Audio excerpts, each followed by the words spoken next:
Sonnet 18 by William Shakespeare. The commentary. This poem is written in the form of a sonnet. It consists of 14 lines dealing with one personal idea or emotion. The poet admires the beauty of his beloved and describes it as ideal, perfect, and immortal. He was sure that his beloved beauty and fame will be preserved by his great immortal art. There are two kinds of sonnets.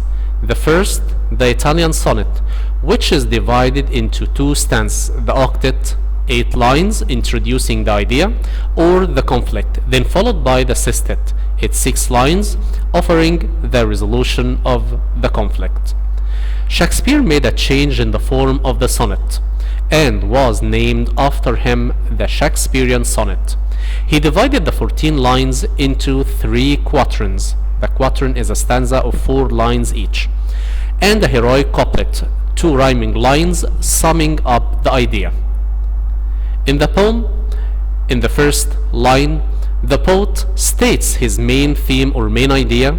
Then in the second lines, he gives us an answer. In the rest of the first and second stanza, the poet justified his answer by giving reasons. In the third stanza, he made a declaration which is summed in the heroic couplet.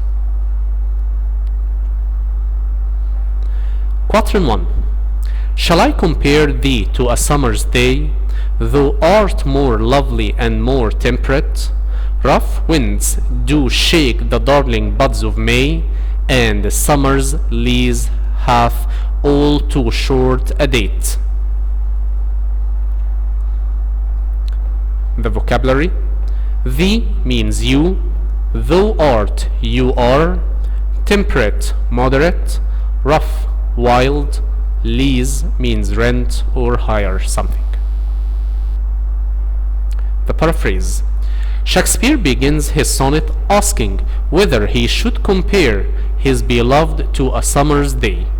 The answer comes immediately, that his beloved is more beautiful and more delightful than a summer's day.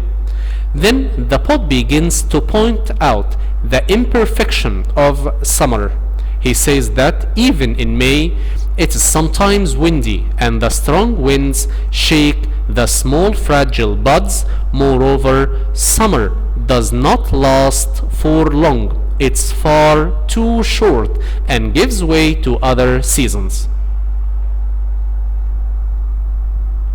The figures of speech. First, metaphor. And summer's lease hath all too short a date. Here summer is compared to something leased or hired for a short time. The writing technique.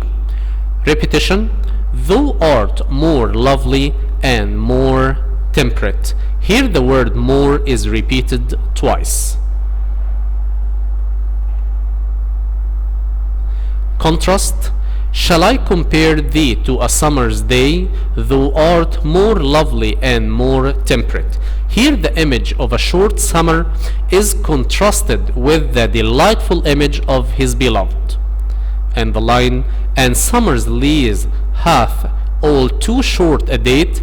Here the image of a short summer is contrasted with the everlasting memory of his beloved. Quatrain 2.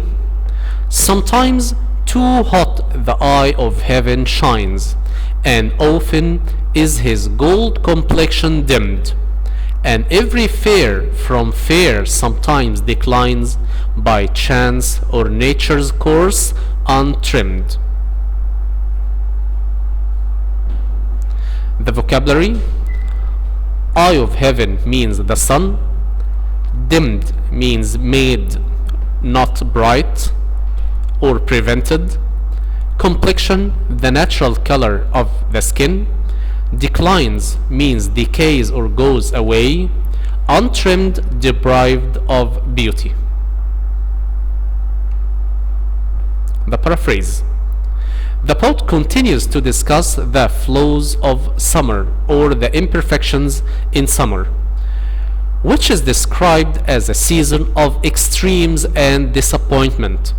A summer's day is ruined when the sun shines too brightly and makes the weather too hot, or when the sun is dimmed by clouds.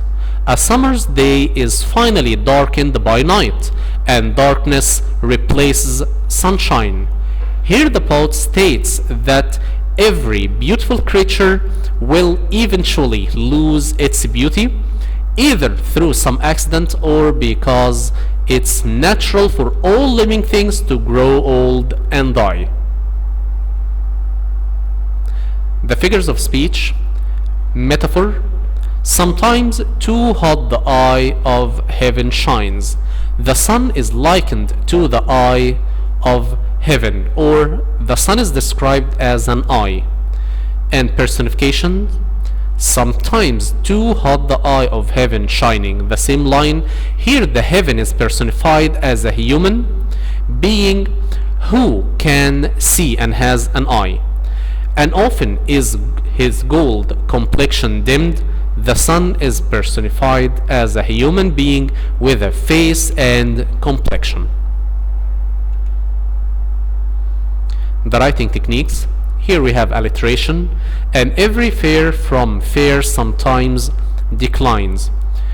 The consonant F is repeated in fair, from, and fair. Repetition. The word fair is repeated twice.